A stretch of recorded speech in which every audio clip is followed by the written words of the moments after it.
પછી કોઈ દિવસ કોઈ વોટ જ નહીં કરતા. જો આપણી ગવર્મેન્ટને પોતાની સુવિધા રાખવી છે, તમારા પાછળ કેટલા વીઆઈપી હોય છે, કેટલી ગાડીઓ હોય છે, તમારો જીવ જીવ છે, આ ટેક્સ પે કરે છે એનો જીવ જીવ નથી. कोई नहीं आया वहाँ पे 1.5 घंटा, वो जिंदा था तब तक कोई नहीं आया वहाँ पे. अगर मैं मोदी आर्मी होती तो फिर वो बच सकता था. कोई नहीं आया वहाँ पे, कोई नहीं आया.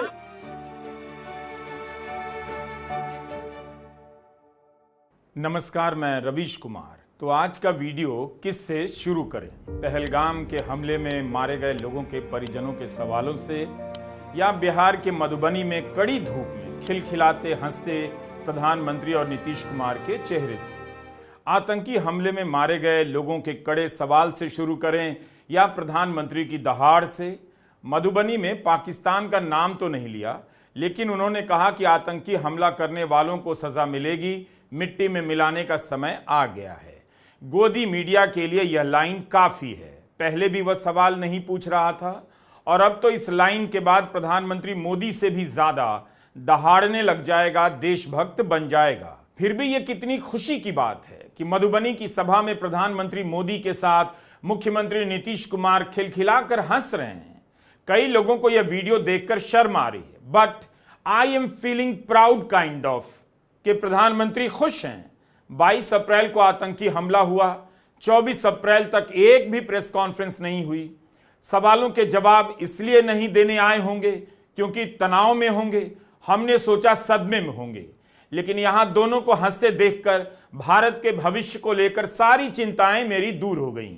इनकी बातचीत देखकर ब्रो फीलिंग पैदा हो गई. या ब्रो, सब कूल ब्रो, या सब fix bro. So good to see them laughing and kicking together. Such beauty in this video takes away your pain, your grief, your bogus questions. Let's chill and watch IPL. प्रधानमंत्री मोदी ने भी मधुबनी में अपने भाषण के last में, दी and में, बिहार के सॉइल से अंग्रेजी में बोल दिया, आतंकवादियों को ललकार दिया. Today, from the soil of Bihar, I say to the whole world, India will identify, track, and punish every terrorist and their backers. We will pursue them to the ends of the earth. India's spirit will never be broken by terrorism. Terrorism will not go unpunished. Every effort will be made to ensure that justice is done. The entire nation is firm in this resolve. Everyone who believes in humanity is with us. संयुक्त राष्ट्र में हिंदी बोलने वाले प्रधानमंत्री ने मधुबनी में अंग्रेजी में क्यों बोला? क्या अंग्रेजी में इसलिए बयान दिया गया कि आप पहलगाम मामले पर प्रेस कॉन्फ्रेंस में आकर सवालों के जवाब नहीं दे सकते थे? जैसे अमेरिका के राष्ट्रपति ट्रंप घड़ी घड़ी प्रेस कॉन्फ्रेंस करते रहते हैं.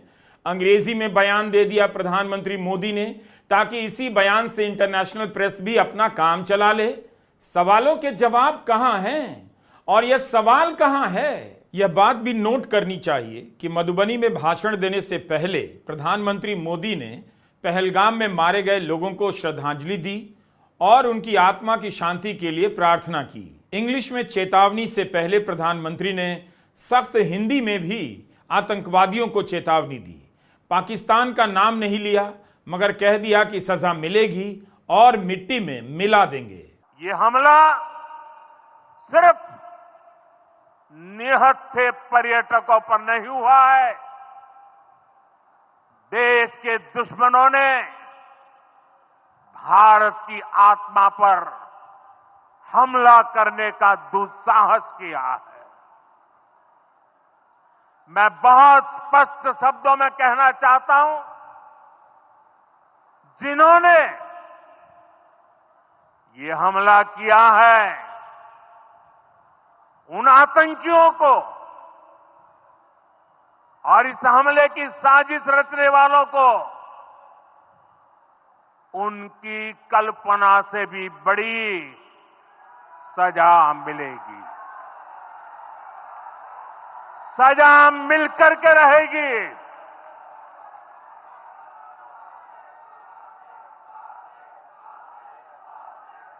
अब आतंकियों की बची खुची जमीन को भी मिट्टी में मिलाने का समय आ गया है। लेकिन मिट्टी में मिलाने से पहले सवालों का जवाब तो दीजिए कि पहलगाम में सुरक्षा क्यों नहीं थी? परिवार के लोग क्यों कह रहे हैं कि चिकित्सा मिलने में भी देरी हुई?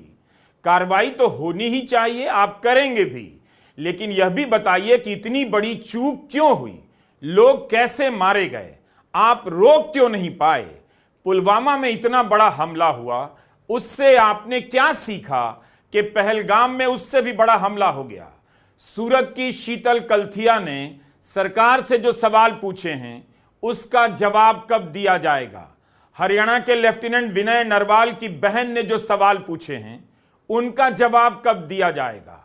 वहां सुरक्षा के इंतजाम नहीं थे, लेकिन बिहार के मधुबनी में प्रधानमंत्री बोल रहे हैं लद्दाख और सियाचिन में 4G और 5G पहुंचा दिया है। लद्दाख और सियाचिन में जहां सामान्य सुविधाएं तक पहुंचानी मुश्किल होती है, वहां अब 4G और 5G मोबाइल कनेक्शन पहुंच गया है। ये दिखाता है कि आज देश की प्राथमिकता क्या है। आतंकवादियों ने हमला किया, निहत्थे भारतीयों को मार दिया। उस जगह पर फोन का नेटवर्क सही से काम नहीं करता है। कई लोगों ने कहा, लेफ्टिनेंट विनय नरवाल की बहन सृष्टि ने सवाल किया है, 1.5 घंटे तक कोई मदद नहीं पहुंची, उनका भाई बच जाता लेकिन मर गया। सूरत की शीतल बेन ने सवाल किया है, कोई सेना नहीं थी, कोई पुलिस नहीं थी, कोई चिकित्सा सुविधा नहीं थी। उनके पति शैलेश कलथिया की भी आतंकवादियों ने हत्या कर दी है। और प्रधानमंत्री मधुबनी में बोल रहे हैं कि सियाचिन में 4G 5G पहुंचा दिया। अब आप एक काम कीजिए, यह वीडियो तो पूरा देखिए ही, लेकिन 24 अप्रैल के अखबारों में देखिए कि सृष्टि के बयानों को कैसे छापा गया है, और 25 अप्रैल के अखबार में देखिएगा शैलेश भाई की पत्नी शीतल बेन के सवालों को, बयानों को कैसे छापा जाता है।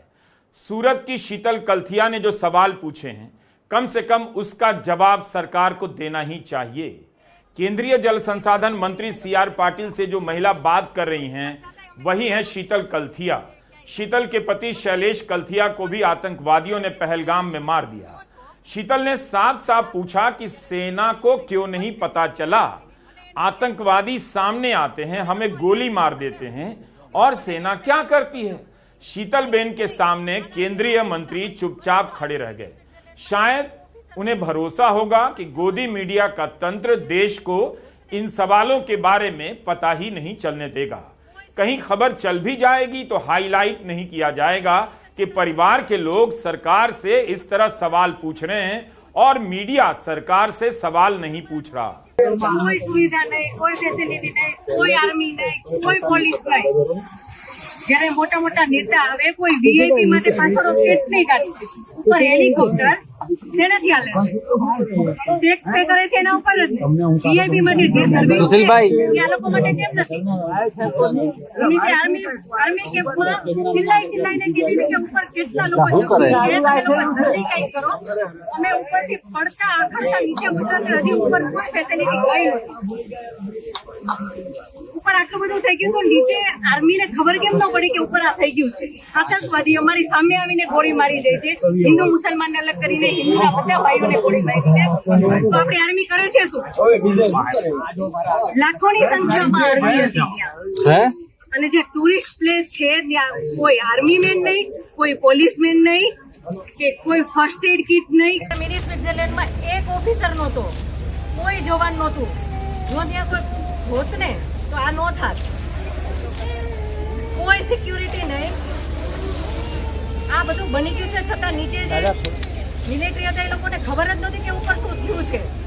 तो सुना आपने, कोई पुलिस नहीं, कोई आर्मी नहीं, कोई फर्स्ट एड नहीं, किसी का इस्तीफा हुआ, प्रेस कॉन्फ्रेंस तक नहीं की गृह मंत्री अमित शाह ने, जवाब तक नहीं दिया कि जहां पर 2000 लोग जा रहे थे वहां पर किसी प्रकार की सुरक्षा क्यों नहीं थी। 24 अप्रैल की शाम करनाल के विनय नरवाल के घर हरियाणा के मुख्यमंत्री गए सांत्वना देने, लेकिन लेफ्टिनेंट विनय नरवाल की बहन सृष्टि को सवालों के जवाब चाहिए थे। उनके सवाल भी वही थे जो सूरत की शीतल बेन के हैं। विनय की बहन सृष्टि ने कहा कि अगर पहलगाम में सुरक्षा होती तो मेरा भाई बच जाता।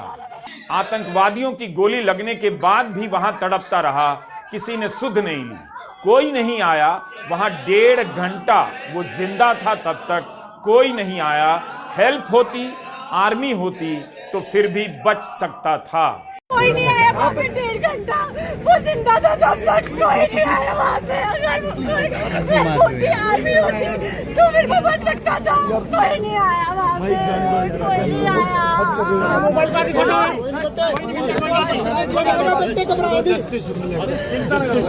I want them dead।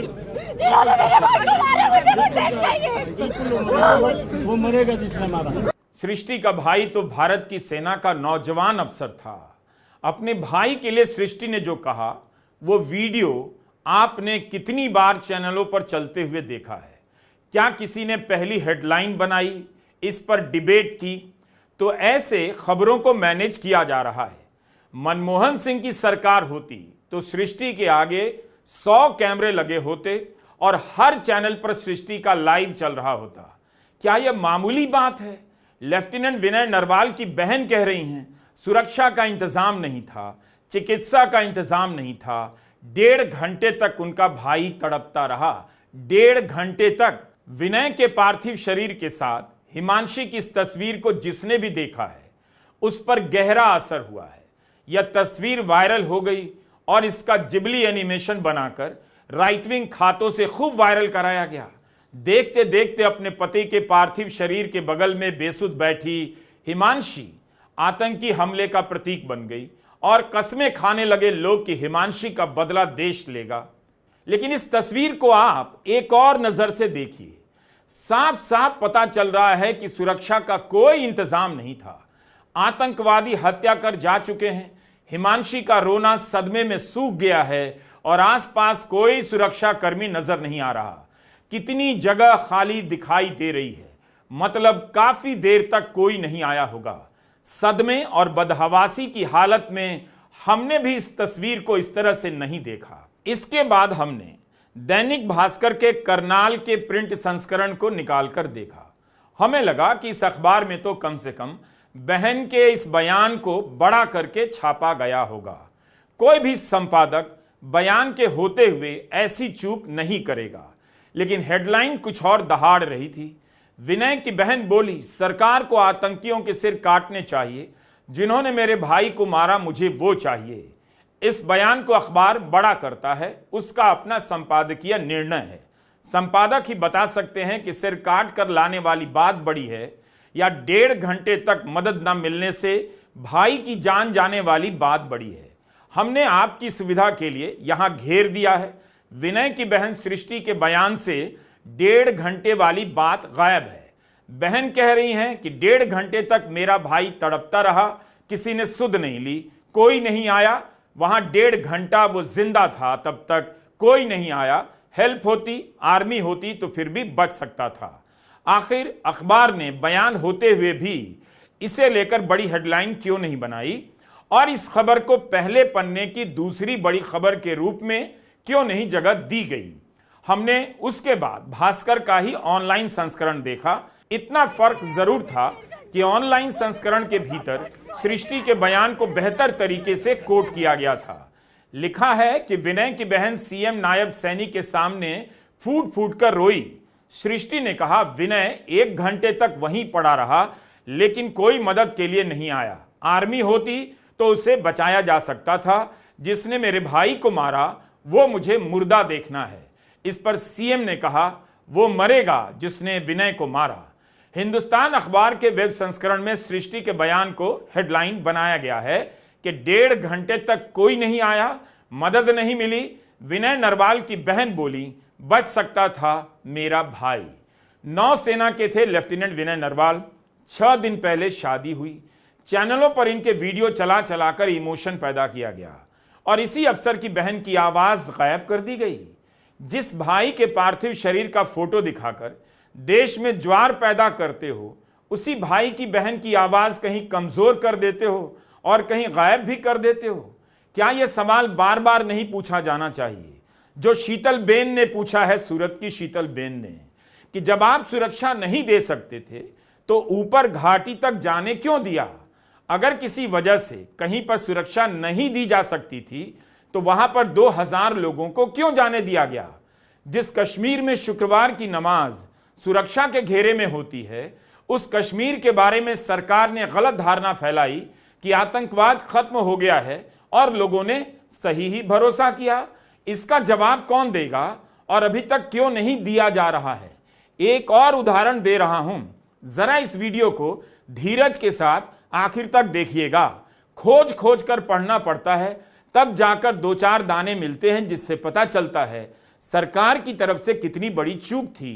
वहां सुरक्षा की कोई तैयारी नहीं थी। हिंदू अखबार में असम यूनिवर्सिटी के प्रोफेसर देबाशीष भट्टाचार्य का बयान छपा है।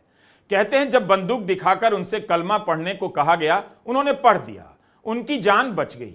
लेकिन इसी रिपोर्ट में देबाशीष यह भी तो कहते हैं कि वे आधे घंटे तक गोलियों की आवाज सुनते रहे। 2 घंटे लग गए उन्हें वहां से बचकर निकलने में। उनके साथ कई और यात्री भी थे। 30 मिनट तक गोली चलती रही और कोई जवाबी कार्रवाई नहीं होती है।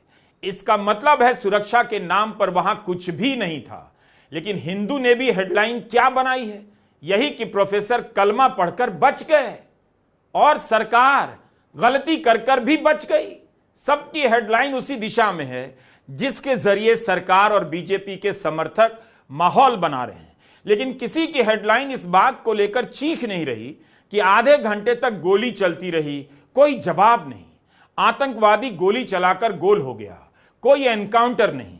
लेफ्टिनेंट विनय नरवाल की बहन सृष्टि कह रही हैं 1.5 घंटे तक भाई के पास मदद नहीं पहुंची, तड़पते रहे, मर गए। शीतल बेन कहती हैं कोई पुलिस नहीं थी, कोई सेना नहीं थी। आज से नहीं, आपको 10 साल से कह रहा हूं, आपको ना अखबार पढ़ने आता है, ना टीवी देखना आता है। लगता होगा मैं अहंकार में कह रहा हूं, लेकिन आप इस घटना की रिपोर्टिंग का खुद अध्ययन कीजिए। हिंदी और अंग्रेजी के किस अखबार और चैनल ने अपनी वेबसाइट पर विनय नरवाल की बहन के बयान को प्रमुखता से छापा है, आप पता कीजिए तो पता चलेगा कि गोदी मीडिया कैसे आपके साथ धोखा कर रहा है। भास्कर की रिपोर्ट की हमने आलोचना की, तो भास्कर की ही एक रिपोर्ट का उदाहरण देता हूं। नवंबर महीने में भास्कर के विनय सुल्तान ने एक खोजी रिपोर्ट की। इस रिपोर्ट की एक एक लाइन को बार बार पढ़ा जाना चाहिए। विनय सुल्तान ने लिखा कि कश्मीर में आतंकवाद अपना सर फिर से उठा रहा है। खुफिया इनपुट कहते हैं कि अब कश्मीर में विदेशी आतंकी भी सक्रिय होने लगे हैं। वे गुरिल्ला युद्ध की ट्रेनिंग ले रहे हैं। उन्होंने हथियार बदल लिए हैं और स्थानीय लोगों की भर्ती नहीं कर रहे।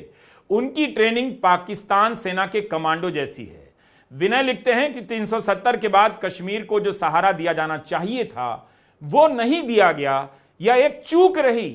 कोविड के बाद से भारत ने तकनीकी इंटेलिजेंस के तंत्र में सुधार किया और 2021-22 के दौरान 400 से ज्यादा आतंकवादी मारे गए। मगर इस कामयाबी के चलते आईएसआई ने घाटी में अपनी रणनीति बदली और हाइब्रिड मिलिटेंसी शुरू कर दी। विनय सुल्तान लिखते हैं कि 2022 से जम्मू डिवीजन में शुरू हुई मुठभेड़ों में यह देखा गया है कि आतंकियों की ट्रेनिंग आला दर्जे की है।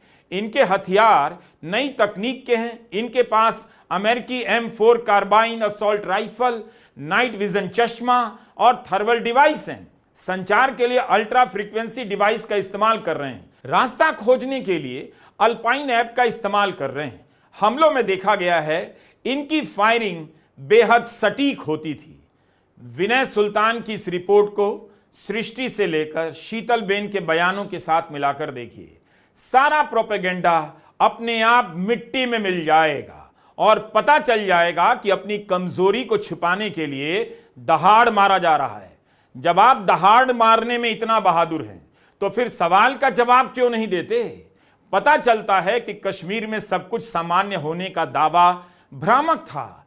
भ्रामक दावों पर लोगों ने यकीन किया और आतंक के शिकार हो गए। इसलिए प्रेस कॉन्फ्रेंस नहीं हो रही है, और हो भी जाती तो क्या पूछ लिया जाता? गोदी मीडिया यह सब पूछेगा भी नहीं। नवंबर में विनय सुल्तान ने लिखा था कि अगर कम से कम भी हिसाब लगाएं तो इस समय जम्मू कश्मीर में 150 से ज्यादा विदेशी आतंकवादी मौजूद हैं। आज यह आंकड़ा कहां तक पहुंच चुका होगा? विनय सुल्तान ने आगे लिखा है कि दुकानों के शटर तोड़कर राशन का सामान लूटने, रिमोट एरिया की दुकानों पर मैगी नूडल्स की आमद ऐसे संकेत थे जो भारी घुसपैठ की तरफ इशारा कर रहे थे। 5 महीने पहले विनय सुल्तान ने अपनी रिपोर्ट में लिख दिया था, आईएसआई ने बड़ी सधी हुई रणनीति के साथ 2 साल के भीतर पूरे जम्मू कश्मीर में मिलिटेंसी को एक्टिव कर लिया है। जम्मू और कश्मीर दोनों इलाकों में हथियारों की सप्लाई ड्रोन के जरिए हो रही है। आतंकवाद की इस नई उपज की स्थानीय लोगों पर निर्भरता न के बराबर है। इस बीच भारत का खुफिया intelligence network overground worker arrest drive के चलते तहस नहस हो गया है। सही खुफिया जानकारी का मिलना मुश्किल हो गया है। यह तो छपा था 5 महीने पहले, फिर भी आतंकी हमला हुआ। हर ईमानदार जानकार कह रहा है खुफिया तंत्र की नाकामी है, सुरक्षा फेल हुई है, तो इसके लिए कौन जवाबदेह होगा? कर्नाटक सरकार के मंत्री प्रियांक खरगे ने ट्वीट किया है, जब तथाकथित चाणक्य सरकारों के गिराने में व्यस्त होंगे, पार्टियों को तोड़ने में व्यस्त होंगे, चुनावों में हेराफेरी करने में व्यस्त होंगे, तो यही होगा। खुफिया तंत्र कहां है? सर्विलांस कहां है? जेम्स बॉन्ड डोवाल कहां हैं? पठानकोट एयरबेस पर हमला हुआ, पुलवामा में इतना बड़ा हमला हुआ, और अब पहलगाम में। इसके बीच कई बड़े हमले हुए, 14 कश्मीरी पंडित मारे गए, लेकिन क्या किसी ने राष्ट्रीय सुरक्षा सलाहकार का नाम लेकर सवाल करने की हिम्मत दिखाई? राष्ट्रीय सुरक्षा सलाहकार अजीत डोवाल ने अपनी तरफ से कुछ बोलने की जरूरत समझी कि पहलगाम में यह सब किसकी चूक का नतीजा है, उनका क्या दृष्टिकोण है? कर्नाटक सरकार के मंत्री प्रियांक खरगे यह भी लिखते हैं कि बीजेपी सरकार ने पैसा बचाने के लिए कोविड के बाद से फौज में 1.8 लाख कर्मी कम कर दिए हैं। अगर मान्यवर अमित शाह जी ने विदेश खतरों पर निगरानी रखने में उतनी दिलचस्पी दिखाई होती जितनी उन्होंने विपक्षी नेताओं की जासूसी करने और जय शाह को आईसीसी अध्यक्ष बनाने में दिखाई है, तो शायद आज चीन भारत की जमीन पर बैठा ना होता और शायद यह हमला रोका जा सकता था। आप टेलीविजन चैनलों के साथ साथ अखबारों की रिपोर्टिंग भी ध्यान से देखिए। सुरक्षा को लेकर कैसे आधी अधूरी जानकारियों के साथ रिपोर्टिंग हो रही है। कहीं कुछ लिखा गया है, कहीं कुछ लिख दिया गया है। अचानक से सूत्र सरकार बनकर बोल रहे हैं। पता चलता है कि अब अखबारों के पास भी सुरक्षा कवर करने वाले एक्सपर्ट रिपोर्टर नहीं हैं, और उनके पास खबरें होती भी होंगी तो कोई डर के मारे छापेगा भी नहीं। लेकिन इससे नुकसान किसका हुआ? आपका। और किसके अपने मारे गए? आपके। सेना क्यों नहीं थी? पुलिस क्यों नहीं थी? फर्स्ट एड क्यों नहीं था? यह सब सवाल पूछते रहिए। 23 अप्रैल को आतंकी हमला हुआ। अभी तक गृह मंत्री अमित शाह ने प्रेस कॉन्फ्रेंस तक नहीं की है। बताने की जरूरत भी नहीं समझी कि इन सवालों का कुछ तो जवाब दिया जाना चाहिए। पत्रकार पूछ रहे हैं, जानकार पूछ रहे हैं, और जिन परिवारों के लोग मारे गए हैं वो परिवार के सदस्य पूछ रहे हैं। हेलीकॉप्टर से गृह मंत्री अमित शाह जिस जगह पर उतर रहे हैं, वहीं पर आतंकवादियों ने 26 भारतीयों को मारा है। वहां कोई सुरक्षा नहीं थी। गृहमंत्री ने अगर दौरा किया तो क्या पाया? किसकी लापरवाही पाई? क्या सुरक्षा थी? क्या सुरक्षा हटा दी गई? क्या सप्ताह में कभी कभार ही यहां पेट्रोलिंग हुआ करती थी? जवाब कब आएगा? कब तक यही वीडियो बार बार चलता रहेगा कि गृहमंत्री ने कश्मीर का दौरा किया? 8 अप्रैल 2025 की पीरजादा आशिक की यह रिपोर्ट द हिंदू में छपी है। 6 से 8 अप्रैल के बीच अमित शाह कश्मीर के दौरे पर थे। तब उन्होंने बयान दिया कि मोदी सरकार के निरंतर और संगठित प्रयासों ने भारत विरोधी ताकतों द्वारा पोषित आतंकवाद के इकोसिस्टम को ध्वस्त कर दिया है। ध्वस्त का इस्तेमाल करते हैं। 8 अप्रैल को बयान देते हैं, 22 अप्रैल को आतंकी हमला होता है। यही इनका कोऑर्डिनेटेड एफर्ट था कि जहां 2000 लोग जमा थे वहां एक सिपाही तक नहीं था, और अब कश्मीर से लौटने के बाद प्रेस कॉन्फ्रेंस तक नहीं कर रहे हैं। The Home Minister, Mr. Amit Shah, must provide answers on the tragic and terrible terror attack that has happened in Pahalgam under his watch. He is the one that needs to provide answers. Here are 5 questions for the Home Minister, Mr. Amit Shah. Question number 1. Will Mr. Amit Shah answer as to how there was this grave intelligence failure, this massive failure of intelligence in the Kashmir Valley? That's question number 1. Question number 2.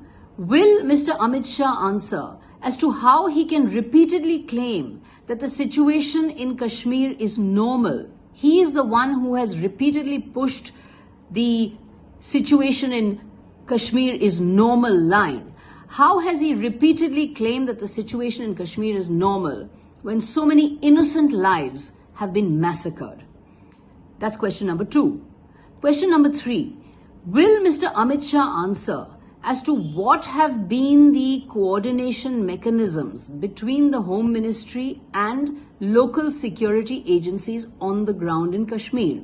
What have been the coordination mechanisms between the Home Ministry and local security agencies on the ground? How has the Home Ministry been coordinating with local security agencies on the ground? That's question number 3.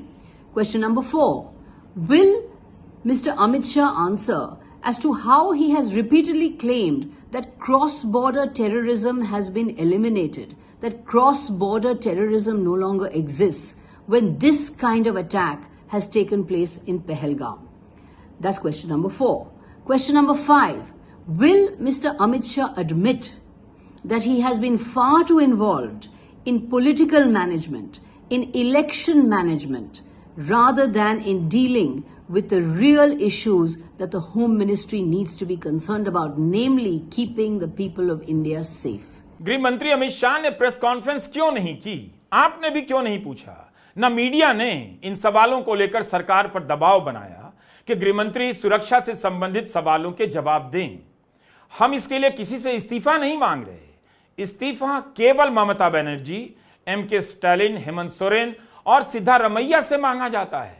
पद पर ना होते हुए भी राहुल गांधी, तेजस्वी यादव और अखिलेश यादव से इस्तीफा मांगा जाता है। हैरानी है कि इन सभी ने पहलगाम की घटना की जिम्मेदारी लेते हुए अभी तक इस्तीफा क्यों नहीं दिया है। सरकार को लगता है पाकिस्तान को दहाड़ देंगे, ललकार देंगे तो लोग उनसे सवाल नहीं करेंगे, वोट तब भी मिलेगा, और यह बात सही भी है। इसलिए सुबह सुबह मधुबनी चले गए। सरकार जवाब नहीं दे रही। अभियान चल रहा है कि अजीत अंजुम, अभिसार और रवीश कुमार का वीडियो कहां है, कब बोलेंगे। कमाल है, क्या अजीत अंजुम ही मंत्री हैं? प्रधानमंत्री क्यों गए मधुबनी? जम्मू के कठुआ में जब पत्रकारों ने सुरक्षा में हुई चूक को लेकर सवाल पूछ दिया, तब बीजेपी के समर्थक नाराज हो गए और उनके साथ मारपीट करने लगे। समाचार एजेंसी पीटीआई ने रिपोर्ट किया है कि दैनिक जागरण के वरिष्ठ पत्रकार राकेश शर्मा और अन्य पत्रकारों ने जब बीजेपी के प्रदर्शनकारियों से सवाल किया कि क्या सुरक्षा में चूक हुई, तो पत्रकारों को मारा जाने लगा। राकेश शर्मा ने कहा है कि उन्हें डीएसपी ने बचाया और अस्पताल लेकर गए। प्रेस क्लब जम्मू ने इस हिंसा के खिलाफ प्रदर्शन भी किया है। यह खबर 23 अप्रैल की है और इस घटना का वीडियो भी वायरल है। तो यह सब हो रहा है। सुरक्षा में चूक हुई, यह सवाल पूछने पर पत्रकारों को धमकाया जा रहा है, मारपीट हो रही है, हंगामा इतना किया जा रहा है कि सुरक्षा के सवाल पीछे चले जाएं। जाहिर है इन सवालों के जवाब नहीं होंगे। प्रधानमंत्री मोदी ने कानपुर के कार्यक्रम को रद्द कर दिया क्योंकि शहर के शुभम द्विवेदी की भी हत्या हुई है। लेकिन क्या इस हत्या से केवल कानपुर को ही सदमा और शोक है? इतनी करुणा तो केवल प्रधानमंत्री में ही हो सकती है। बिहार के भी तो मनीष रंजन की हत्या हुई और उन्होंने कहा भी कि कई राज्यों के लोगों की हत्या हुई है। तो फिर बिहार में चुनावी भाषण देने क्यों गए? क्या बिहार को आपने इतना असंवेदनशील समझ रखा है कि वहां के लोग आहत नहीं हैं, चलकर भाषण दे आते हैं, उद्घाटन वगैरह कर आते हैं? पहलगाम की घटना से देश अभी तक सदमे से बाहर नहीं आ सका है और प्रधानमंत्री मधुबनी में रेलगाड़ियों को हरी झंडी दिखा रहे हैं।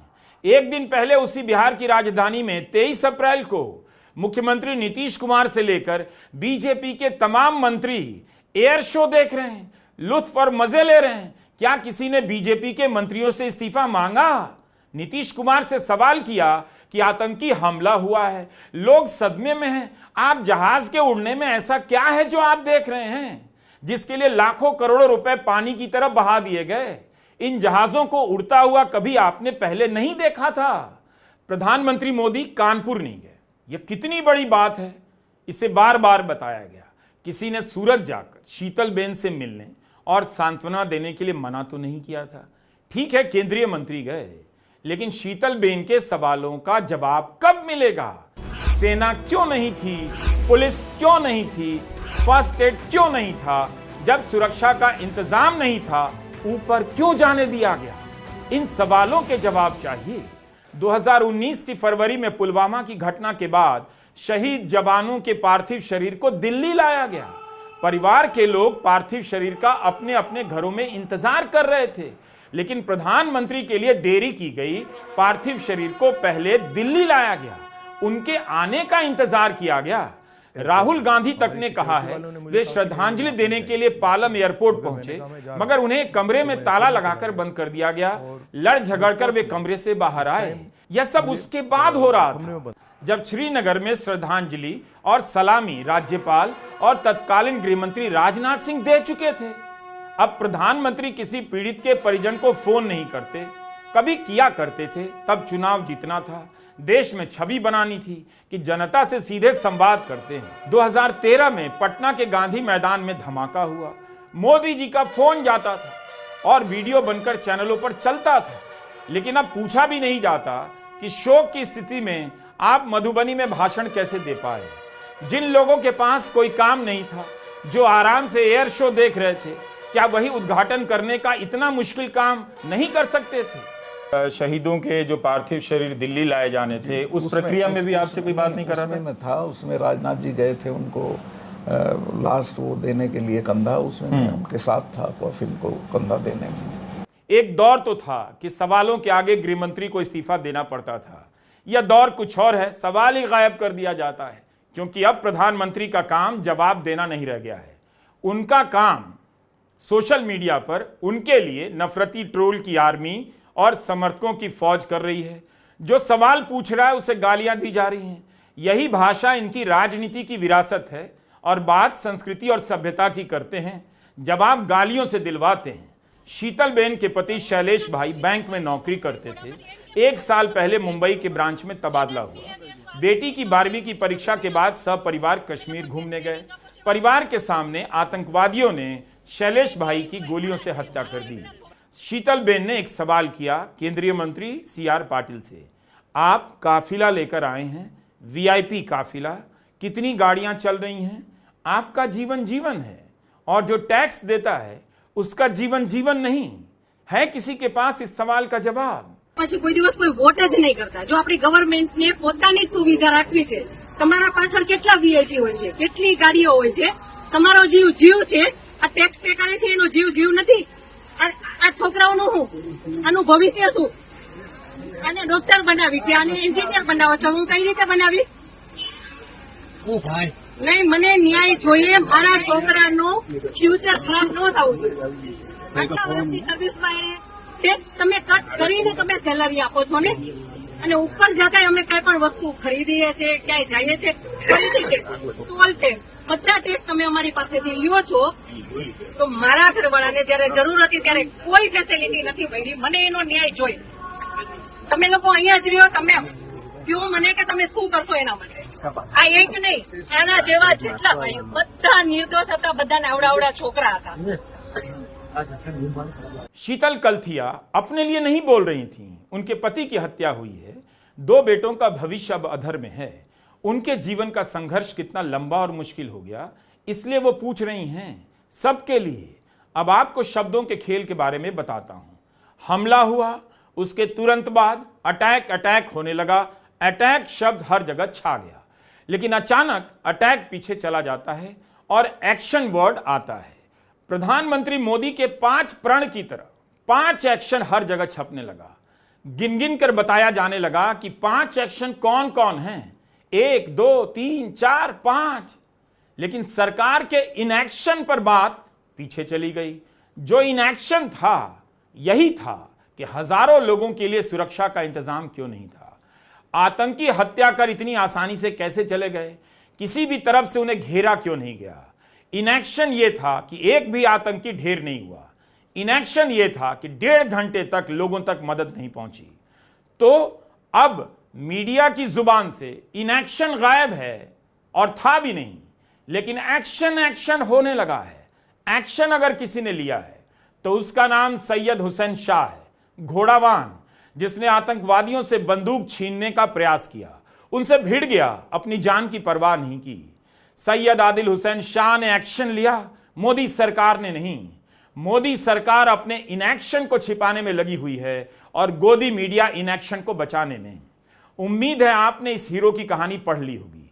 हजारों लोगों के बीच अकेला बंदा जिसने आतंकवादियों से बंदूक छीनने की कोशिश की, कहा भी कि ऐसा ना करें, पर्यटक बेकसूर हैं, कश्मीर के मेहमान हैं, मजहब पूछकर मारने आए आतंकवादियों ने धक्का दिया और आदिल हुसैन शाह को गोली मार दी। सैयद आदिल हुसैन शाह के एक साथी बिलाल ने बताया है, अगर सैयद हुसैन चाहता तो अपनी जान बचा सकता था, लेकिन उसने भागने के बजाय आतंकवादियों का मुकाबला किया। सैयद आदिल हुसैन शाह के जनाजे में राज्य के मुख्यमंत्री भी शामिल हुए। हाउसिंग सोसाइटी के व्हाट्सएप ग्रुप में लोगों ने मोर्चा खोल लिया है। मोदी जी के समर्थन में दलीलें फैलाई जा रही हैं कि वोट नहीं देंगे तो यही सब होगा, वोट नहीं देकर 240 सीट पर ले आए और वो कमजोर हो गए। यह कितना बड़ा झूठ और फरेब है। उनका गठबंधन पूरी मजबूती के साथ खड़ा है और सरकार को बहुमत की कोई कमी नहीं। बिहार की इस तस्वीर को देखिएगा, नीतीश कुमार और नरेंद्र मोदी को हंसते हुए। क्या आपको लगता है कि 240 सीट से कमजोर होने के बाद की यह खुशी है? यह खुशी है दरअसल अहंकार की। आतंकवादी हमले को लेकर हम और आप एक दूसरे से भिड़ गए हैं और नेता आपस में मिल गए हैं। जेडीयू ने बाकायदा बयान जारी कर दिया है कि प्रधानमंत्री मोदी की सभा की तैयारी में जेडीयू के तमाम सीनियर नेता व्यस्त हैं, इसलिए सर्वदलीय बैठक में हिस्सा नहीं ले सकेंगे। क्या ठाठ है! आतंकी हमले के बाद होने वाली बैठक से ज्यादा क्या जरूरी है इनके लिए, आप देख सकते हैं और हाउसिंग ग्रुप के अंकिलों से पूछ सकते हैं। इस वीडियो के अंत में एक बात कहना चाहता हूं। हम अभी तक यही पूछ रहे थे, सुरक्षा में कैसे चूक हुई। दरअसल इस सवाल को आप भी बदल लीजिए। जब सुरक्षा ही नहीं थी तो चूक कैसे हो गई? चूक तो तब होती है जब सुरक्षा होती है। नमस्कार, मैं रवीश कुमार।